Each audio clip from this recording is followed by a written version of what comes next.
Crack the code on growing your business by tackling the challenges that keep revenue leaders up at night.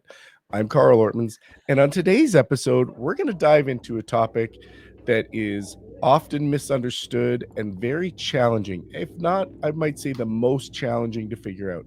We're going to dive into the topic of pricing and packaging. Today's podcast is sponsored by Virtual Causeway.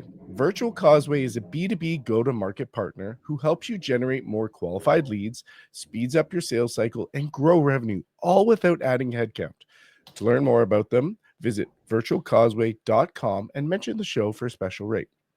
So before we jump in, here's why this conversation matters. Imagine implementing just one strategy from today's conversation and watching your revenue metrics shift within weeks, not months.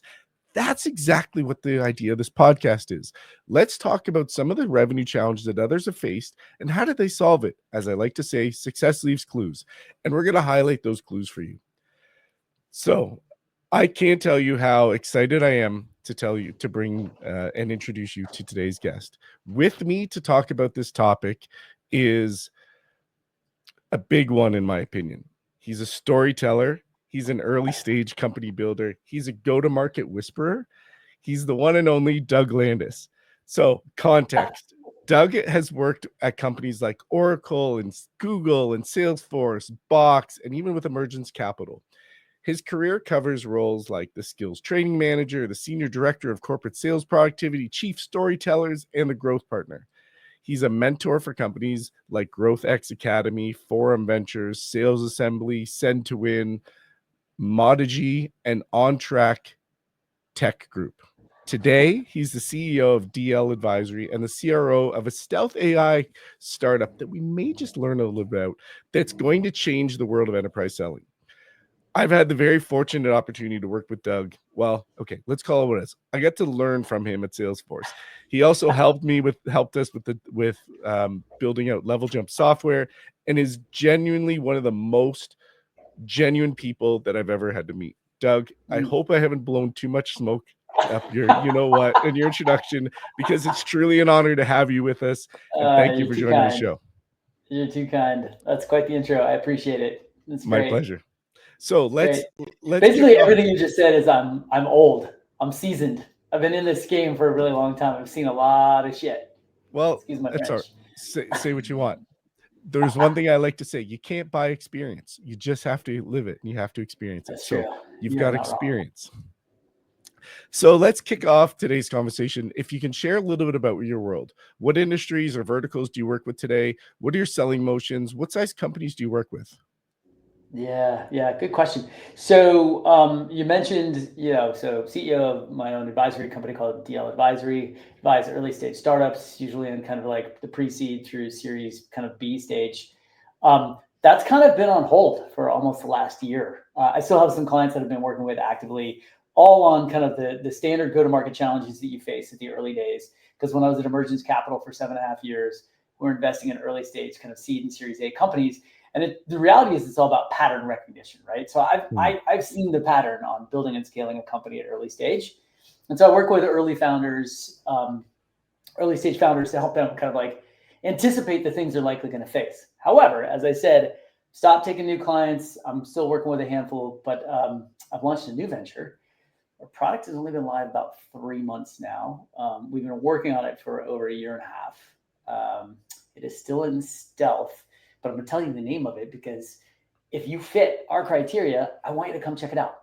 We're already working with some really, really, really big enterprises. So to your question, like who do we work with? There's this notion that helps us determine who's a good fit for us. We call this the complexity ratio. The more complex your sales environment is, meaning the more products that you sell to more stakeholders, the bigger your deals, the better the fit you are for us. The name of our company, quietly. Can I drum roll? Yeah, totally. This is not gonna be public on LinkedIn for a little while. So if you're listening to this and you're excited about what we're doing, please don't post anything about us on LinkedIn yet. Largely because we're also in the midst of raising our seed round, and we're probably not gonna do an official splash until after we do that. But the name of the company is called StoryPath, PATH.ai. And the best way to think of it is it's an AI native guided selling and storytelling platform. And the reason for that is because look, story is the most, it's the most important and it's the most effective communication vehicle that we have. Most people suck at it, and they're not great at it, largely because they don't know how to kind of build the narrative that connects, people, as in your prospects, people, prospects, problems, process, and your product. Like if you just think about those 5 Ps, which I just made up on the fly, which is pretty rad. It's really difficult to connect all of those. And you kind of have to earn the right to do so. You have to earn the right to go tell a story. And how do you do that? You do that by showing up with a point of view and a perspective about their business. And so we help kind of cover the gamut, if you will, to address the knowledge, the language, and the experience gaps that are necessary in the world of enterprise sales. And like I said, we work with really, really big companies that sell a lot of products to a lot of stakeholders. And you can imagine some of those companies, if you look at my background, but we're not talking about those just yet. Anyway, if you fit this, just go to storypath.ai and request a code, and we'll have a conversation. We'll show you. Amazing. I think I learned from you way back at Salesforce is I think you were the one that told me facts tell, stories sell. So this feels like it fits very well into where you're off to. Yeah. Well, look, I was the chief storyteller at Box, right? And I learned, we learned all about like customer centricity and how to put the customer at the center of the conversation when we were at Salesforce. Mhm. And Salesforce does an amazing job of that. But most people just show up and talk about themselves, right? And to be honest, Salesforce does too. But they have this way of like kind of morphing it so it feels like from a customer's perspective, you're really talking about them. Yeah. But most everybody else kind of falls prey to the same problem, which is like you show up and you just talk all about speeds and feeds. And we live in a world right now where like buyers need to know that you get them. Buyers need to understand that you have real empathy for what they're trying to accomplish. And by the way, what they're trying to accomplish is they're trying to help their customers. This isn't just what you're trying to help them do internally. It's like whatever you can do for them internally, how's that going to help their customers? And you're right. I say facts fade, stories stick, but you're absolutely right about that. It's like you can say facts fail, stories tell, or what's facts tell. Well, I don't remember what you said, but you're not wrong. Well, it falls in place. So Totally. how we got to the topic today is Doug and I had a prep call, and I asked him, I said, hey, what's a successful revenue initiative you've led or an existing challenge you're working on solving or have solved? And as I asked you this, you were pretty quick to tell me it's pricing and packaging for activation. So if we can maybe just start there, let's unpack what that means and then also dive into the challenge. So when you say pricing and packaging for activation, what do you mean by that? So, I mean, look, you got to understand, everybody, we're a small early stage startup, right? And so early stage startups were like, shit, we need to get to our first million in revenue. We need our first, handful of customers. A lot of people define them as like a customer, maybe an early customer, maybe a design partner, as they like to call it. Like, it's like, okay, so we're still testing our pricing and what is the value that we can deliver. We're testing what the willingness is to pay by the market. We're testing which pricing and packaging strategy works best. In this world right now, we're an AI native product. In this world right now, there are so many different pricing strategies. There's consumption based, there's outcome based, right? There's usage based. There is old school SaaS seat based. There's just a lot of different. There's like a hybrid approach. There's like a platform fee plus usage. There's a lot of different ways to think about pricing and packaging. And the way I call about it is about activation, because at the end of the day, the activation piece is like, okay, the first step is like, how are we going to get them in the product, right? We use PLG or use freemium or use like a free trial, whatever it may be. That gets them in the product. But then it's like, okay, now then how do I actually convert them to a paying customer?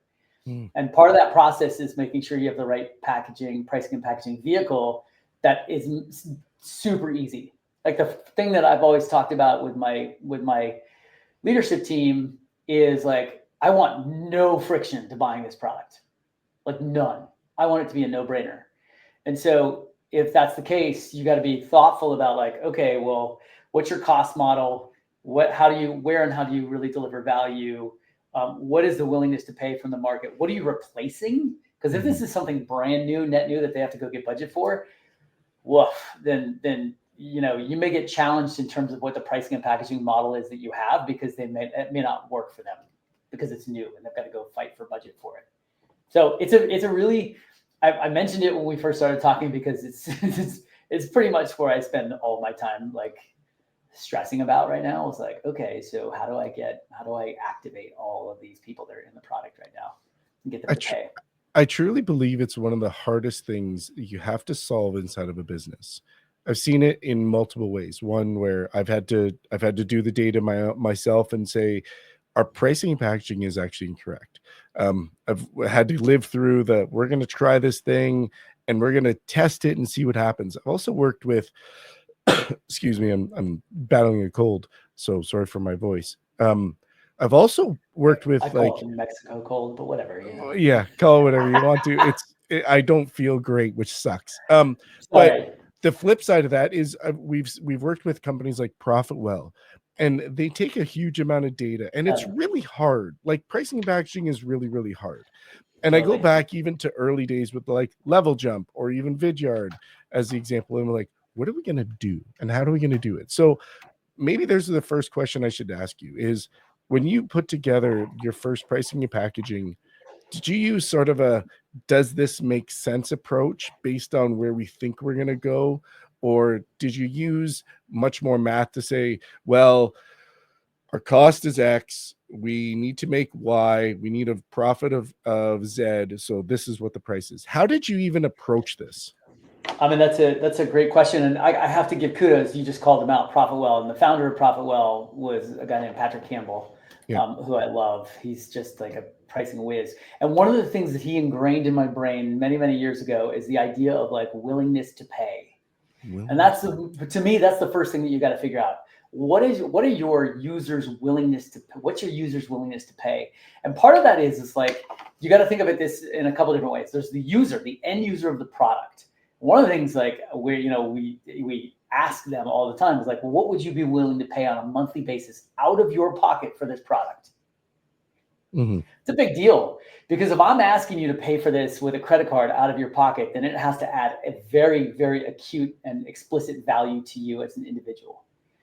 Then, right, so that's kind of like one baseline.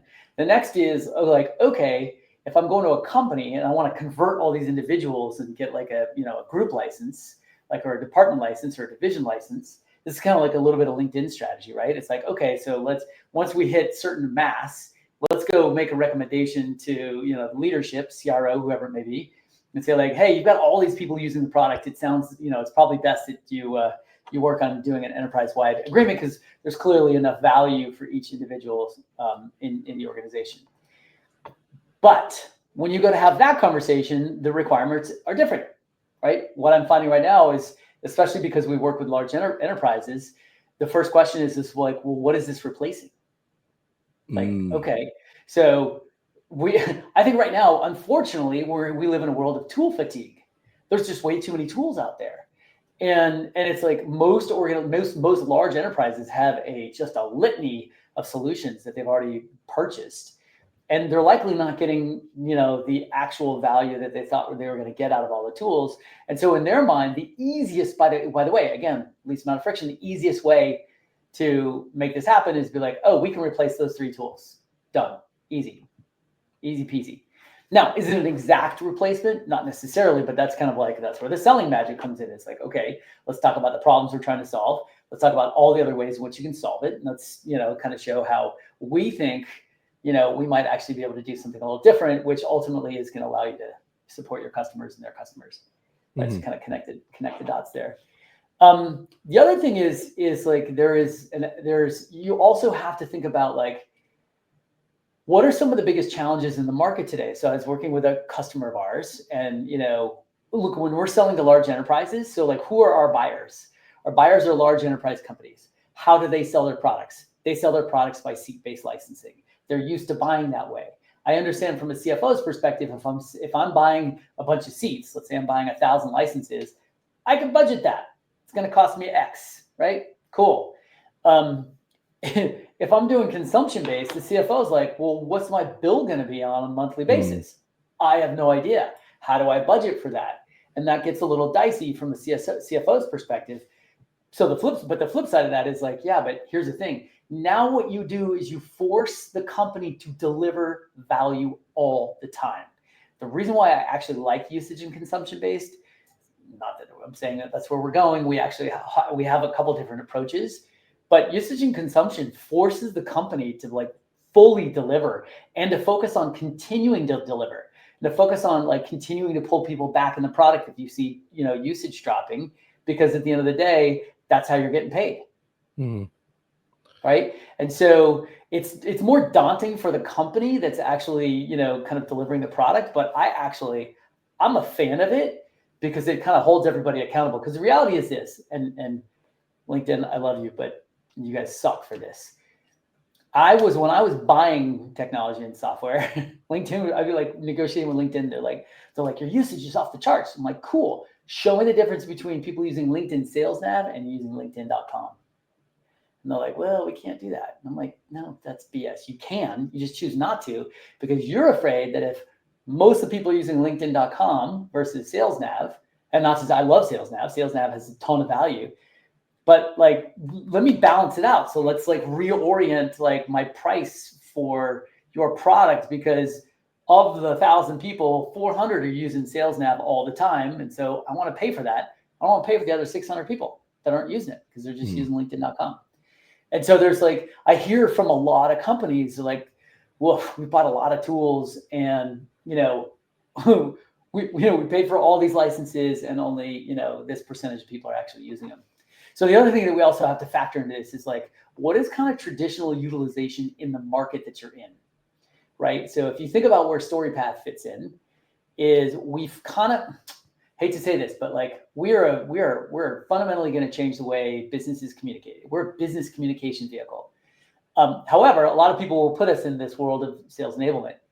The problem is you start looking at sales enablement, and I look at sales enablement adoption of technology, and I look at utilization, and it's low. It's really low. Like world class in the world of sales enablement, tooling and technology utilization is like 50%. And if I'm wrong, if that's high, let me know. If I'm low, let me know. But for my research, I like feels like 50% is like you're kind of crushing it, right? Now, granted, we have to determine like what is utilization, and I think that's the other thing that's really important. If you're going to move to like a consumption-based or usage-based pricing model, you have to think about like, well, what's an appropriate definition of usage? Is it logging in once? Is it, what parts of your product do you need to determine is like worth the consumption, i.e. you're getting the value out of using that piece of the product or the capability? That's where things start to get really, really complicated and complex, right? Is like, what is usage? And oh, by the way, if you're integrated into Salesforce, if someone logs into Salesforce and it's a custom object and it automatically turns on once you log into Salesforce, is that considered usage? Yeah. See why this is complicated? Usage is a tough one. I totally agree with you. And there's one of the RevOps leaders I worked with. He said, he goes, you want to know if somebody's using something, turn it off and see how long it takes for them to come back to you. Right? Like it's like a whole other way of thinking about it. But that is a hard one. The other one that's really hard, in my opinion, is outcome based. So like I worked with this one company and they said, hey, look, this is what for sake of easy math, it's going to cost you $2 million a year. We're not paying you $2 million. Okay, but that's what this is worth. So let's take a different approach. You'll pay us $250,000, and every time that we achieve a thing, you're going to pay us $20. Oh, only $20. Okay, well, based on the math, it looks like you're going to have to pay whatever, pick the, 1,000 times $20. Okay, that's how much you're gonna have to pay on a monthly basis. That's a baseline. Yeah. But if we exceed that, it's gonna go here. And then what my experience with that was, you put it in, and then you see all of a sudden it starts to do really well. And what do the CFOs do? Hold on a second. We're giving you too much money. You're doing too good of a job. We don't want to pay you. So this is where. Oh, go ahead. I would challenge the CFO would probably be like, whoa, hold on. Are we really clear about the definition of the outcome? Right. What is an outcome? Like maybe our definition is too loose. Got to tighten that up. We don't want to spend that much more money. Yeah, and it is an outcome. Hey, you said that this is a true outcome. This is what it's going to cost you, and this is what we're comfortable with. So we're actually doing better than we anticipated, which is in retrospect a good thing. Yeah. So all of the pricing and packaging models are really tough.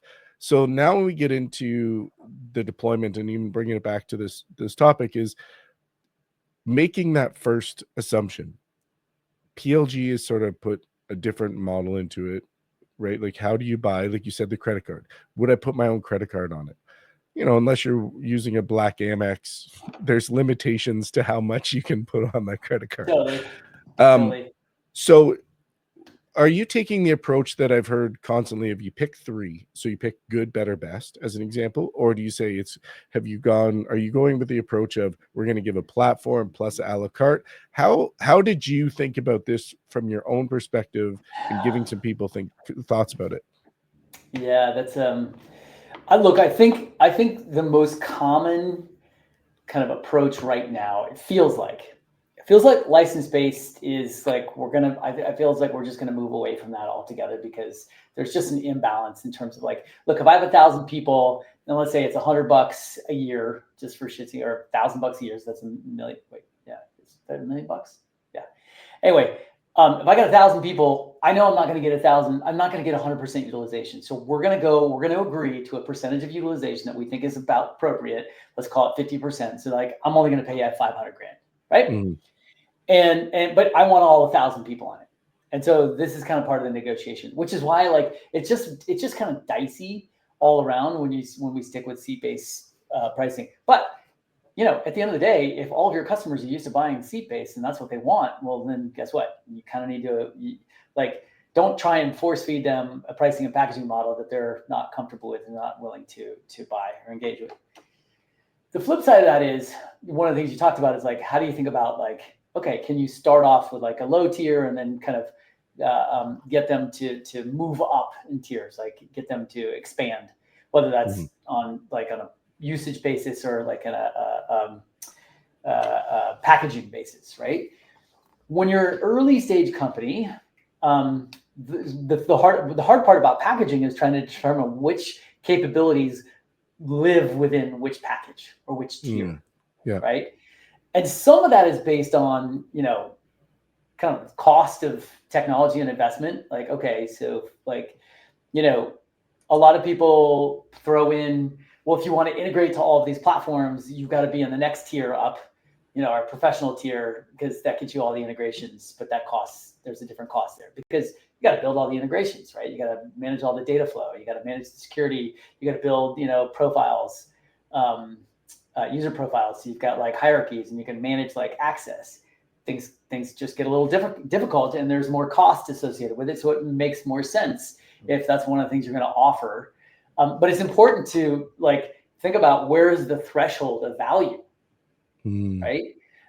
Where's the threshold of value? Like how much? And look, when you're early like us, like we're kind of a little bit sometimes finger in the air. We're like, right now, guess what? For everybody listening, just one price. So come down, because I tell you what, in like 3 to 6 months, definitely we're going to have tiers of pricing.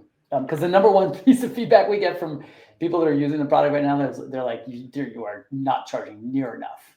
Yeah. And I'm like, okay, I appreciate that. I don't want price to be an issue. So I love hearing this because this is what it's going to allow us to get our first, 100 customers, big, large enterprises. And, then we know we're actually truly onto something. I just didn't want price to be an issue to be like, well, okay, it looks great, but there's this whole thing about pricing we got to talk about. Like price is just kind of a non-issue right now. But we've already been considering, based on what our customers are asking for in terms of the product, in terms of capabilities that we've already been thinking about. And this is why it's so important for the leadership team to be thoughtful about 6-month product roadmap. And the most important thing I will say about pricing and packaging is you have to feed this through your customers and get their feedback. You have to. Right. And so like, as we're thinking about our next tier of products, it's like, well, these are all the things you're asking for. We're thinking about the cost in terms of, do we need additional headcount? Do we need, to make additional investments in terms of technology in order to build and offer these and to maintain them? So that will come into play. And then of course, like, what's the next tier of value that we feel like we can deliver? And then we'll go share this with our customers and be like, hey, what's your appetite? Again, it all goes back to willingness to pay. Yeah, it's pricing and packaging is almost like an elastic band. If you think of like an Yep. analogy of that way, right? Like there's an elasticity that you can press, and at some point you can figure it out. But when that band's when it breaks, it can cause the whole inverse, and all of a sudden your demand gen engine changes, and Totally. it's a nightmare because you tried to be too Totally. far. Right. So Yeah, you stretch it too far. By the way, I love that metaphor of like, oh, you're stretching it, but guess what? You got some flexibility in there. I think, but here's the key though to pricing and packaging, and the one thing that I see every company does poorly. You should be evaluating your pricing and packaging every month, at a minimum every quarter. Most companies evaluate it once a year. I took a course through Pavilion actually, and there was somebody who was talking about it, and the comment was most people, most companies won't revisit will take longer than 2 years. It'll take them up to 2 years to revisit their pricing. You should be thinking about it every 6 months to see what the market is telling you. Yeah, And yeah, it was sort of like, have you earned the right? And I like yeah, that notion of like, have we earned the right to increase pricing? Have we earned the yep, right because we're producing a value? Have we earned the right? And so there's a few questions. There's something that comes to mind is early days at Vidyard. April Dunsford, if you know that name, she wrote 2 books. Okay, so obviously awesome and sales pitch, but she worked with us really early on, and we talked to her about where we were pricing, because this is when obviously awesome was coming out, and she said to us, your pricing is too cheap. I'll take the other one that's more expensive, because for me, I have something like up to $200,000 that I can sign off of without asking anybody's help. So then you go, hold on a second. If our product is better, but they have a better brand and a better recognition, how come? And there was a question in there of like, well, how come? And what should our charging? What should we charge? So her comment was, increase your pricing and see what happens. What's going to happen from the inbound? Change it on the website, run the experiment. If things go up, great, stick with it. If it goes down, well, then make a change. totally, totally. So I mean, look, there are ways that you can do A/B testing, right? So you can make a change on the website, and that only goes to certain people, and then the other website actually, like, so you can do this dynamically on the fly, where you've got 2 different prices, and you can change and see how people react, if they click or they don't click, or if they fall short. I also think there are products out there, there are platforms out there, like Atlas is one of them. Pipe, Manny Medina's new company, is another one, that basically give you the vehicle based on all the data on people buying, POCs, conversion, utilization, all of that, to say like, hey, you might be leaving some money on the table over here, right? You've got the ability to you're giving away services basically for free every time, and there's some money on the table that could be captured, right? If you bundled the services into another package and then you offered that, because you're already giving away the services. So there's a 2-part question that's top of mind for me listening to this. Yeah, And shoot. and the question is, I know you're early stage, so maybe it's the wrong thing to ask now, but who helps with defining, like, what is there somebody that helps to define it? Is it product marketing? Is it marketing? Is it go to market? But then the second question is, who should own pricing and packaging? Yeah. First of all, you're breaking every rule of like discovery. Never ask 2 questions all at once. Uh, I'm just giving you shit. Second of all, we don't really have product marketing. We're small. We're early. Like, I am product marketing. My co-founder is product marketing. Like, we're like, everybody is product marketing. I think that's kind of like when you're early and you're just like, you're building product and cranking out product. Our advisors are product marketing. Everybody is kind of in the whole company product marketing. Who owns pricing and packaging? Ultimately, it's either the CEO or in our case, it's the 2 co-founders. So like we talk about, we're co-founders. We talk about everything. We talk about pricing and packaging. Here's the thing. We talk about it, and then it's our job then to go to our customers and to go to our advisors and to go to like random strangers and pressure test it. yeah. Like while we kind of lead the charge, we don't. We only have final say once we can validate our kind of our hypothesis from our customers or So prospects. and early on, you're really looking for the validation from the customers, right? And so when you're do you roll, or I guess maybe this is, I don't want to ask the question and trying to give away the secrets, but it's a question of like, if somebody's listening to this, hey, I'm just launching my own startup, i'm trying to go I'm trying to go to market. Do you run those experiments on like a day-to-day basis? or do you work on a monthly basis? How are you running these experiments? Yeah. So it's not a day-to-day basis because we've got. I mean, here's the interesting challenge. So I would say it's probably um, we've kind of we built our product roadmap, and I think we built a threshold in the product roadmap. And at that point in time, we realized we're like, okay, when we get to this kind of level of product capabilities, we have now we crush our competition. There's a whole bunch of ancillary competitors that are in the space, and we know their pricing. And so it's like we build like a map of like, all right, who are all the players in the space, even ancillary players, and what's their pricing, right? So you build this map, and you're like, all right, here we are. Where is everybody else? And when you look at the people who are less than you, you're like, okay, but what do they actually offer? Oh, they only offer like 1/10 of what we offer. So like that's cool. Screw them. They're fine. And then you look at the people that are like, I was just looking at not really a competitor. Here's the other thing. We have competitors, but they're not direct competitors. They're just competitors for budget, right? So like we're solving two very different things. But we're likely going to have to go to the same people for budget, right? And so that's one of the challenges that we look at. So I was looking at this company yesterday, and I was like their entry price point was, yeah, it was. I don't want to get into pricing because I don't want to give away our pricing, but like it was basically their entry price point was our price point, and then their recommended price point, their recommended product with all their capabilities was 3 times that. I was like, well, that's easy to compete against.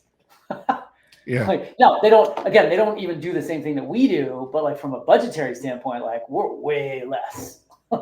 Yeah. Like we're solving for different problems, and so we have a slightly different audience that we're going after. But so the important thing is to like get a map of where everybody fits, and then also be really thoughtful about your capabilities. And and then it's part of it's just like a gut check. I think this is worth X, and then you go start to get the product in people's hands. They test it out. If you're in a mature organization, you're going to release some new capabilities. Like you just have to like think about it. Like, what is this? Is this replacing something that's already in market? And if so, what are people paying for it? That's an easy one, right? So let's say you're replacing, some level of competitive intelligence. Well, competitive intelligence they sell for like, $25 a user a month. Like, okay, cool. Can we pull down some of that? Can we pull down like $15 of that and add that to our product pricing, right? Because we have those capabilities. I'm just using that as an example. Mm-hmm. So part of it is think about like, what are you replacing? And the other thing you have to also understand too, I think some people, when you combine products into a singular product, you almost kind of lose a little bit of value because people are like, oh, I didn't want that product anyway. I'm kind of tired of it. I felt like I was totally overpaying for that anyway. So I don't really want to give you that much of a bump up for having these new capabilities. Because one, you're not going to be as rich because that was just a point solution. So you're adding some of their capabilities, and it's not all of them. And so like I'm only willing to give you a kind of a percentage of it. I by the way, I share some of this perspective because I was a buyer of technology for 20 years. This is shit that I would do. Well, and you also worked with some of the biggest companies in the world, and you helped to define go-to-market strategy. So, like, all of these things are incredibly relevant. So, if you're, for those people that are listening, like Doug has done this not once or twice. He's done this many, many times. There's a lot of, we joked at the beginning, you can't buy experience. You just have to live it. Yeah. And so, excuse me, as you're looking and you're thinking about the replacement in market, and so this is your first time. So is there a gut check, excuse me, that you would suggest to somebody, or just say, does this make sense? So how would you approach somebody to think about, I don't have a market, I'm creating my own market. What do I charge? How do I do that? Yeah. Well, here's the thing. 2 things you got to know. If this is a net new market, like your category creation, right? This doesn't exist. This is totally brand new. And arguably storytelling is kind of new, like from a go-to-market perspective, like we're addressing the middle of the funnel. We think, this narrative intelligence engine that we built is badass. It's kind of new. Not exactly, but kind of. So like we kind of sit on this fine line, this bubble, if you will, of replacement, because there's a bunch of stuff out there we can replace, to being net new. And so If you're working kind of a brand new product in a new category, oof, it's way harder. It's way harder because what do you compare it with? Mm-hmm. Like you don't have any, but here's the thing: what do you compare it with? But what do your buyers, what do your customers compare it with? Because that's the first thing that we're all going to do. We're like, oh, this seems interesting, and it seems like it addresses a problem that we've been thinking about for a while, but maybe we didn't name it because this feels kind of new. What do we do? Well, we could test it. When things were super frothy, people were willing to go throw money to test stuff. Mm-hmm. Totally willing. Now, not so much. I mean, hold on, that's not totally true. Now it's a little different. I think at the beginning of all this, like this AI wave, everyone was like, "Oh, let's test everything. This is all cool." And now everybody's like, I'm overwhelmed. There's too much." Right. Like, and oh, by the way, we may build this internally, and it's like, all right, so like I feel we're at this whole new build versus buy, kind of ethos. So that's the other thing that you have to address of like, okay, so when they push back and they're like, hey, I think we can build this, you're like, no, you can't. Here's why, and without giving away your secret sauce. And here's why we're different. You got to do like we do tests every day against all the models, and we're like, yeah, we blow all those away. If you think about it, ultimately, I think I'll quietly say this, but I think we're building like a sales LLM, which is pretty badass. Ooh. Yeah, totally. But we test against Gemini and OpenAI and Grok and everybody all the time, and our results are way different, way better. But that's an interesting little like twist, right? We're like, oh, okay, this is kind of new, and then we've got this build scenario that we got to kind of fight against, which is what, $20 a month. Mm. Right? It's like, that sucks, from a price point.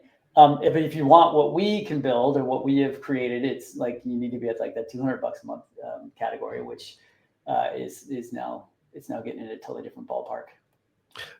Build versus buy has been around forever, right? Oh, well, I can build it better. I can do this better. I can do it in-house. Yep. Okay. Well, can you? Yeah. Now with AI and how fast things are moving, sure, you might be able to build it for today, but then what does tomorrow look like? Totally. And by the way, what happens when, the models, look, the models are constantly leapfrogging each other in terms of performance. And some models are better at certain functions than others. If you're a coder, Claude is the best model. It's way better than OpenAI, way better than Gemini, right? If you're a writer, Gemini is better.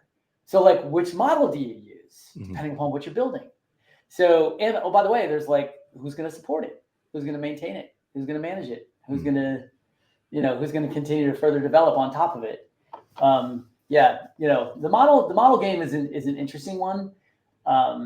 These wrappers on that sit on top of these models are like, to me, I think that's a short-sighted game to play. Because the models can just offer those capabilities. People can custom build their own GPTs into a wrapper type application. So I think there's going to be value in the application phase, but it's a different architecture than just like wrapper to model. Yeah. Which is also our architecture, which is awesome. And you might be able to build it in-house for today, but then you also have to hire that person to do it on a regular basis. And how much is that person going to cost? And then what is the lessons learned? And then how do you deploy it? And how do you stay on top of it? So there's times where building makes sense, but the buying makes way more sense far too often than the build yourself, because you're not wrong. But so anyways, I think there's a lot of companies that are figuring this out. Oh, well, if it costs us 50 grand, do we really want to pay 50 grand for a solution? Well, guess what? Even to just hire somebody to do the thing that they've already got figured out, and we just have to implement, the implementation cost is going to be 3 months because you have to buy it, you're going to implement it, you're going to train it, you have to write all the documentation, and then you're going to carry on, versus I'm going to hire somebody, get them to figure out what the heck those people are doing, come up with something, and you're already 6-8 months before you go, well, you know what? I can't build what they have with the price you're paying me. It's you are so not wrong with that. Now, here's the thing: if there's low-level stuff that like a simple AI workflow can help, because that's going to speed up the level of efficiency.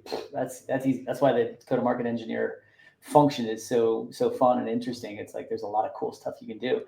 But my buddy Brandon at the Signal, likes to talk a lot about. He's like, all this stuff sounds really easy, and then you try and write some N8N code to do some workflow, and it's like, boof, this is hard. And then you get you get the error messages because you don't have the permission to log into the application. It's trying to it's way more complicated.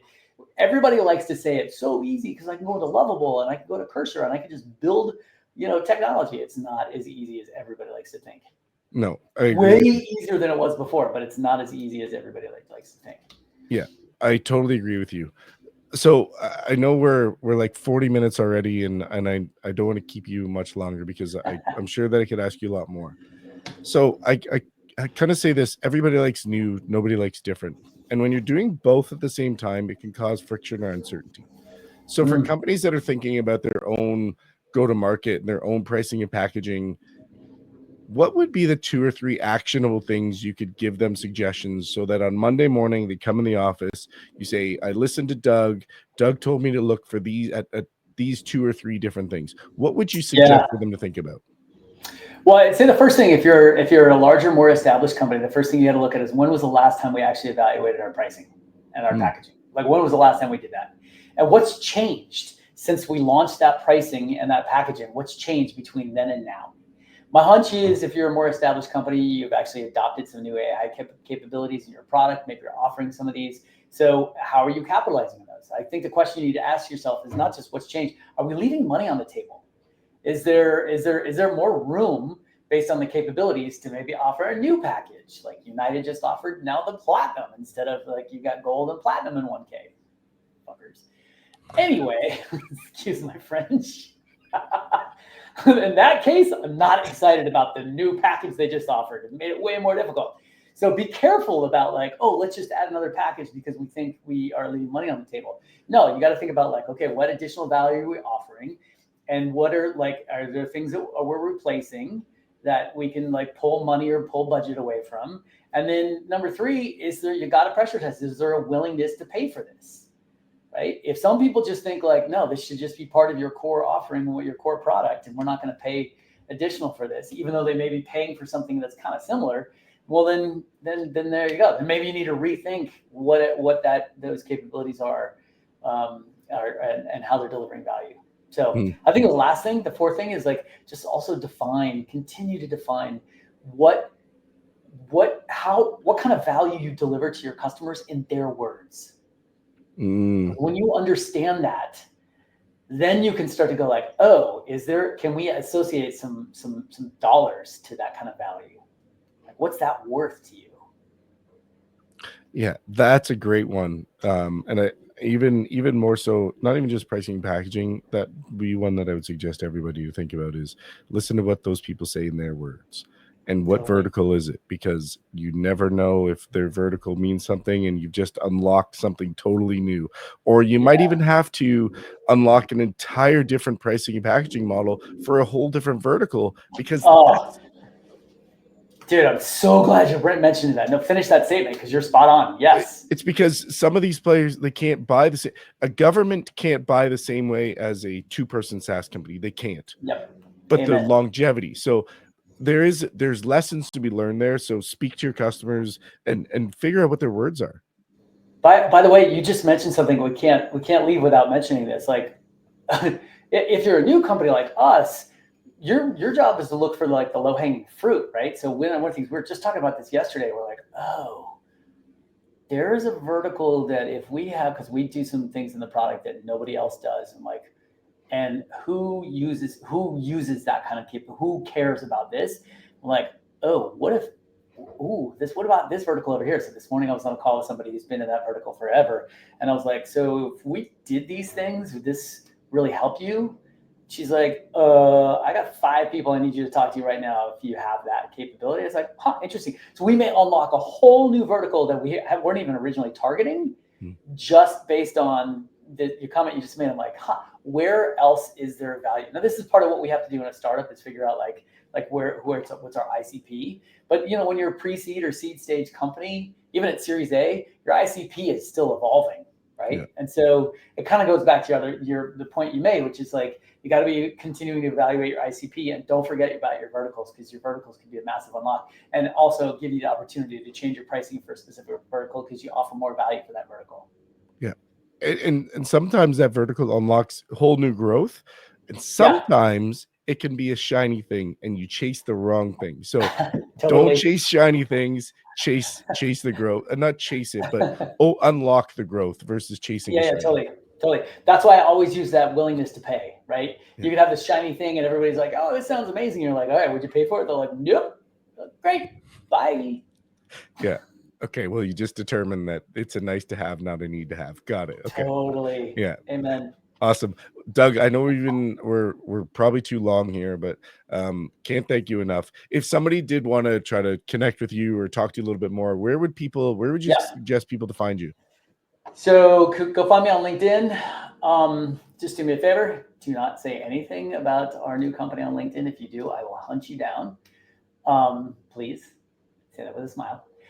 Secondarily, if you want to check out what StoryPath is all about, just go to storypath.ai and go request a code. And not only say request a code, but then say, like you heard it, you're requesting this code because of this podcast, the Revenue Problem Solvers.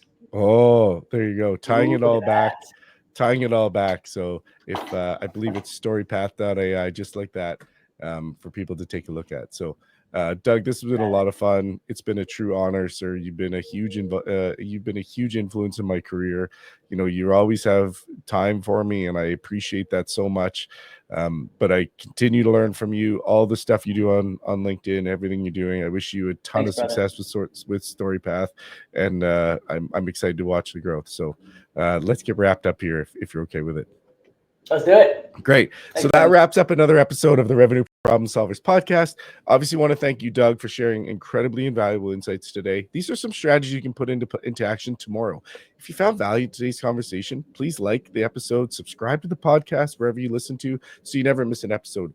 If you have feedback on how to be better, or a topic you want to talk about, or hey, I want to be a guest to talk about this thing, let me know. I'm all ears.